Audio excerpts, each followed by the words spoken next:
Hello vinyl community, this is John here with my entry for Vinyl Tag 2022.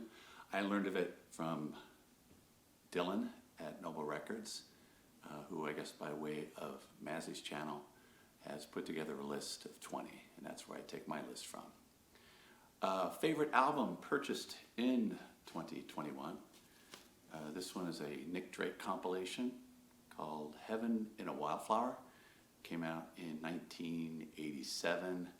I've always been a big Nick Drake fan. Well, again, probably since the famous Volkswagen commercial featuring Pink Moon that had a lot of people searching out who the artist was. Just a profound album, beautiful, sad, wonderful, magical. So Nick Drake was on the turntable probably the most in 21. A record I spent or invested the most in, again thanks to Dom at Searching for a Thread. He held this up. I think he bought it at a local library in upstate New York. I found it via Discogs in Spain. It is Clara Rockmore, who is a master theremin player. So it's almost a beautiful operatic interpretation of some classical music. Also, interestingly, has liner notes by Robert Moog of synthesizer fame. But I was just enchanted by the cover, and this is the one I spent the most on. A band that I first saw live, this one my mom took me to see George Carlin. I was a big George Carlin fan. And the opening act, none other than Dan Hicks and his Hot Licks. Just a wonderful kind of funky folk jazz band. They played on a big Persian rug, and there was the sweet smell of marijuana floating through the air, which also was pretty intriguing. So great to come across this and really enjoy this album. An album from a brand new artist I got in 2021. This is an artist that I learned of in 21, that I've been around for 20 years, but they actually put a new interpretation of their album out. It is Granddaddy, the Software Slump, performed entirely on an upright piano. So this came out in 21, and similar to the original album, which is very keyboard and piano focused, just has their just wonderful songs, and they're a band I'm looking to learn more about in 2022. Show an album still in the shrink. This one was a gift from my kids, Christmas. Bill Evans, Sunday at the Village Vanguard. And it's not that I don't like this album, it's just I already own it, and I didn't have the heart to tell them that I already own it. But still in the shrink, and just a fantastic album. Featuring, unfortunately, the last performance as this trio, as the bass player Scott Farrow passed away a couple weeks after this performance. But Bill Evans. An album that is colored vinyl on it would be, appropriate enough, Bob Marley, Best Of, and Jamaican colors represented quite well on this vinyl. Concept album, become a huge Brian Eno fan, and this one is one of the first in the ambient series, and it is music for airports. Continuing along, I got music for films, as well as some compilation of his film music in the past years. So really very much enjoying exploring Brian Eno, the textured music on vinyl. An album that I haven't been giving a lot of love to lately, but one that I need to listen to more. It's my favorite Elvis Costello album, Imperial Bedroom, which I believe came out in 1982. Jeff Emmerich is a producer as opposed to Nick Lowe.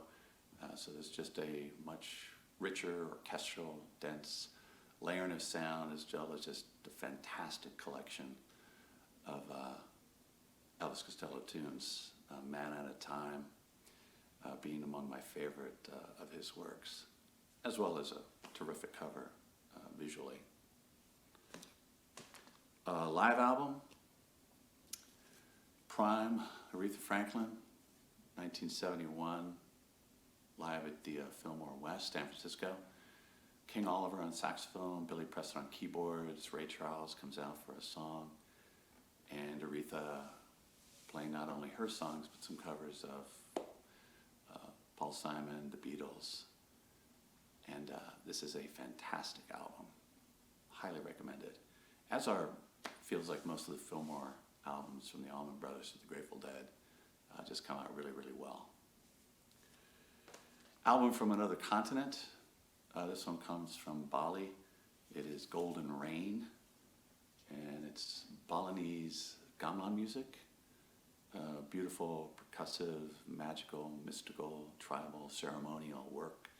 And though it's not quite what live gamelan is, again, just great sounding album, and one that kind of opens up a different part of the world to where I live in Northeast United States. An album I took the greatest risk on, or an album out of my comfort zone, or just an album I bought kind of out of the blue. I saw Dillon of Noble Records showing this one, and hadn't really purchased any kind of bluegrass or folk. But this one, the mountains fading sounds of the dulcimer and autoharp, performed by a father and son in Tennessee, 1981. And they just play so many standards and so much rich music that I was just really entranced by it. And I found it quite close for a very reasonable figure as well, and have been enjoying it. Punk album. It's a band I got to see quite a bit, being from Los Angeles, but this is X live at the fabulous Whiskey A Go-Go. This was released in 1987. It's a 2 LP set featuring pretty much kind of the top songs, or hit songs, if you will, from their albums up to that point, as well as a few songs from their alt-rock alternative band called The Knitters on side 4. Cover work also by the lead singer, Xene Cervenka. So it's a beautiful album cover as well. Jazz album. I've kind of been seeing on PBS Oscar Peterson back in the 70s. He was playing songs from his album, the Canadiana Suite, which I believe was one of his very, very few original composition albums. And it's quite just a beautiful album. And also, interestingly enough, purchase I bought it from, it actually has his autograph in it. So I guess this was from a record store in the San Francisco Bay Area at that point. But great album. I've had this pretty much in every format, and glad to actually have a signature from Oscar. Soundtrack album. Social Network, Trent Reznor, Atticus Ross, which I believe is their first soundtrack work. They've gone on in the past decade since this was released to do many, many, many more. But a great David Fincher movie, and the soundtrack just pulses throughout it, and I was very, very happy to find this on vinyl. I had owned it on a digital format, and just kind of stumbled across it and snagged it up immediately. An album with no words on the cover. This is another Bill Evans. This one is not in the shrink. This is the artist-photographer Tony Frisell composition of a woman floating. It was taken back in the late 40s, I believe. I think for Life magazine. This is Bill Evans and Jim Hall, and it's Undercurrent is the name of this album. A digging find from my Pride dig. This one is really a dig because it was on a driveway. It's just the second LP of the name of this band is the Talking Heads. It has the later day kind of Remain in Light songs, which are my favorite. Cross-Eyed and Painless being one of my favorite Talking Heads songs. So no album jacket, just the cover and the vinyl on this one from the Talking Heads. And album from the past that I totally bypassed until recently, the Latin Jazz Quintet. I was not at all familiar with this group and heard this album playing at a record store and just immediately went up and said, "Who is it? And may I purchase it?" And have done so. And I've added a couple other Latin jazz. It's just wonderful, kind of 60s percussive xylophone music.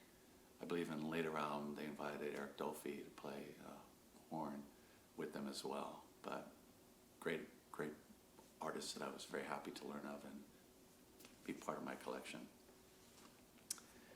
A box set. Got this one last year, as I am a Dillon fan. Springtime in New York. This is the Jack White produced record set that I actually purchased locally. Found it on Facebook Marketplace because I believe there's a whole procedure to sign up for the record via Jack White, but I had to have this one. I'd already purchased just the regular 2 LP set. This one fills it out with 4 more LPs, and also exquisitely produced, and just adding to my mountain of Bob Dylan box sets that I have parsed over the years. Record with the coolest art of 2021, or one that I received last year, and this one is one I found at an estate sale. And I was taken with the cover, and I didn't realize it was in fact Salvador Dali who produced this artwork for a Jackie Gleason album, Lonesome Echo, and also with the addition of a picture of Salvador Dali and Jackie Gleason, who are perhaps the ultimate odd couple, on the back cover. And really was just taken with the cover, and a couple weeks later went to take the album out. It was not actually Jackie Gleason, it was Louis Prima. So this is really, I'm only in it for the cover. And then show a record or records you received as a present. A good friend of mine, Chris and Janice, I helped them out with some yard work, and I'm going to put a picture of their record collection here that they generously gave to me after I helped them out with some work around the house over the course of the summer.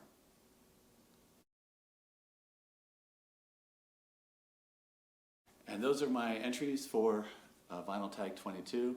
I thank everyone for watching. I look forward to watching more and being perhaps a more active participant in the community in 2022. All the best.